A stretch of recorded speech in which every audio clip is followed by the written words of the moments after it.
Hello, BookTube. I have a tag for you today. It's the bitter wormwood of rejection tag. Oh, no, sorry. That's just what I'm feeling. It's actually the Avengers Book Tag, which was created by someone called Super Space Chick. I saw it first on the Perks of Books, and lots of people have been doing it, and it certainly looks like lots of fun. Lots of people have also been tagging other people, and that also seems like lots of fun. Yeah. So I thought we'd get right to it. It's just a half a dozen bitter questions. Number one, Iron Man / Tony Stark, a book that made you laugh. I should point out, just for comic book purists here, that up until the Avengers movies, Iron Man did not make people laugh. He was just the most boring superhero in the world. It was only Robert Downey Jr. that made people laugh. But doesn't matter. The candidate I have this time around is The Pillow Book by Sei Shonagon. She was a 10th century Heian court mucky muck, and her book is funny because it's so silly. It's so stupid. She makes BuzzFeedy observations about little things here and there. It's stuffed full of inconsequentialities. She makes her list of top favorite things to do with snow. When it snows, you can make a snowman, you can make a snow animal. You can brush it, you can get somebody else to brush it off the terrace. It's the kind of book you really need to read to get. And I highly encourage it. Doing that, because it's just so good, and it never fails to perk me up, never fails to make me laugh. Number two, Captain America Steve Rogers, a book that sends a positive message. I have another candidate here, another visual for you. It is one of the most important books ever written in terms of the effects that it had. It's Common Sense by Tom Paine, who dashed it off very quickly in 1776, and in the way that dashed off books often are, it's unremittingly brilliant as an analysis of, as an expression of political outrage in the face of tyranny. It would take you 30 minutes to read, and it's as much as anything, as much as Washington, as much as Philadelphia, it's as much as anything responsible for the United States and the shape of the world we live in today, therefore. So find it and read it. It's also really, really good. Question number three, Black Widow, Natasha Romanoff, a book with a kick-butt female protagonist. I have another example here. It's yet another Penguin classic, something that they just recently did.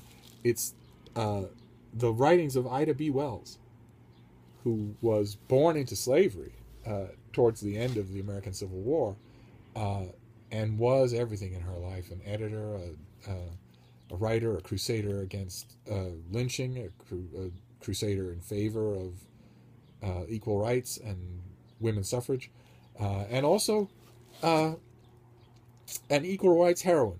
She bought a ticket on a first-class ladies' compartment on a train and was told by a racist conductor that she had to go to the back to another car, and she refused.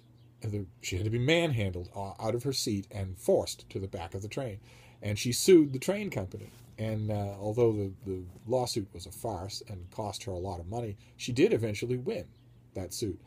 And this was, half a century more before Rosa Parks. It's a shame to me that Ida B. Wells is not better known. She was also, again, one heck of a writer. Kudos to Penguin for making this volume. Then we have question number four, Hawkeye, Clint Barton, an underrated book you wish more people knew. And I have one here. I have another picture for you on my iPad, my little iPad, my ancient creaky iPad. It's this. It's Roy Blount's biography of Robert E. Lee. It's about 150 pages long. It's part of the old Penguin Live series that threw up a lot of garbage, but also the occasional great book, and this is one of them. Roy Blount is, I think, best known as a humorist and a writer of occasional prose, and this is a glimpse of what he can do when he's not doing that. It is fantastic. Pound for pound, one of the best Lee biographies. It might even be the best Lee biography that I've read, and some of them go to multiple volumes, thousands of pages. all expended on this wretched arch traitor who should have been hung from the highest branch of the tallest tree. But it's a fantastic book. If you see it, get it. And if you want it, just set up a hue and cry in the comments field and I'll find you a copy. Question number 5. The Hulk, Bruce Banner, a book that made you incredibly angry. I think I've mentioned on this channel that this happens to me quite often. But the one I chose this time around was this, Reagan, The Life by H.W. Brands. H.W. Brands is a fantastic popular historian and biographer. So when I heard word of this coming down the pike, I was incredibly enthused. And it's terrible. Just terrible. It's so sycophantic that I wanted to tap the author on the shoulder and say, you do realize that Reagan's dead, right? He can't give you a job. He takes as primary sources, unquestioned, the memoir accounts of Reagan's top officials and aides, almost all of whom, to a man, were indicted in federal court on perjury charges. The most you can do with their memoirs, their bloated, lawyer-vetted, self-serving memoirs, is use them as sort of a touchstone for your own research. You don't say, well, there was a meeting about Iran-Contra behind closed doors in the Oval Office. I wonder what happened in that meeting. Well, 4 men were present. All 4 of them wrote accounts of what happened in that meeting. Why don't I read those and then report that as fact? When all of them had a reason to lie, and all of them were later accused and found guilty of lying. You're not doing your job as a historian if you do that. And it mystified me. I just mystified me. It's making me angry all over again. Question number 6, Thor, a book with a character whose strength you admire. Now, this is a little controversial, and it dovetails nicely with the Reagan book. But strength is different from admiration. And so it's this. It's Margaret Thatcher, The Downing Street Years. Her 1993 memoir about her decade in power during the 80s. It was just incredibly winningly ghostwritten by Robin Harris. And it's just... Harris really knows what he's doing. And also, he didn't need to do a whole lot because she had a very hands-on experience with writing the book, and the result is an official memoir. It's a cinder block of a thing that's actually one of those rare official memoirs that makes good reading, and it becomes. I mean, you wouldn't think of consulting the memoirs of Tony Blair or Decision Points by George W. Bush. You wouldn't think of doing it. They're bland self-exculpations. They're not meant to be anything other than to cash in an $8 million paycheck and vanish into the nearest pulp mill. But every once in a while, you'll get a book like this that's really good, an official account by the person that's well worth reading. President Clinton's book, My Life, is another example of that. So I recommend it, even though she did an enormous amount of damage to her country and to the world. She was also great. And quite possibly the last great prime minister that England will ever have. So the book is a touchfire thing, but well worth your time to read. And then a bonus question, Loki, who's the villain in the Avengers movies, and was also in the comic books the villain who was responsible for assembling the Avengers in the first place. Some of us remember buying at the newsstand. A book with a twist or surprise that tricked you. And I have a somewhat unusual candidate for this.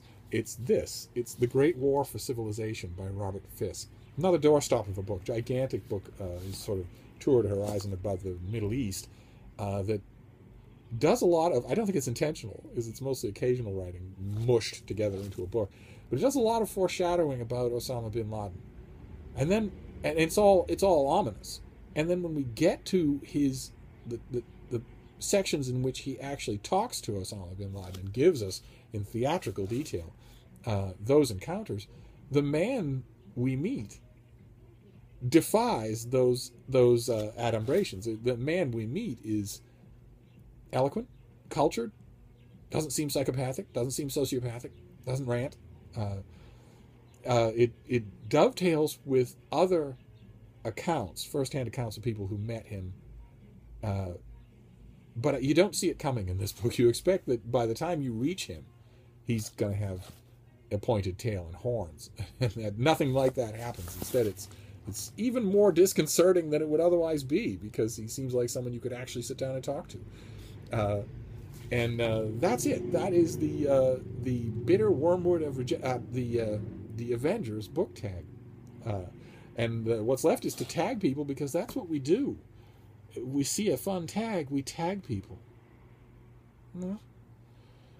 And I tag the guys at Strip Cover Lit, who are real life Avengers. I tag Miranda Hayes. I tag Adam at Memento Mori, and maybe we can code name him Kale Boy. I tag the ladies at the restricted section. I don't think I've ever tagged them before. That would be fun. I tag Jason Purcell, who is once again putting a toe back in the water of book 2. And I tag Michael at Bitten by a Radioactive Book. His channel has a Marvel comic shout out right there in its title, and he too has begun to return to book 2. So there you go. And of course, I hope they all have fun, because it's fun to be tagged. Thank you, book 2.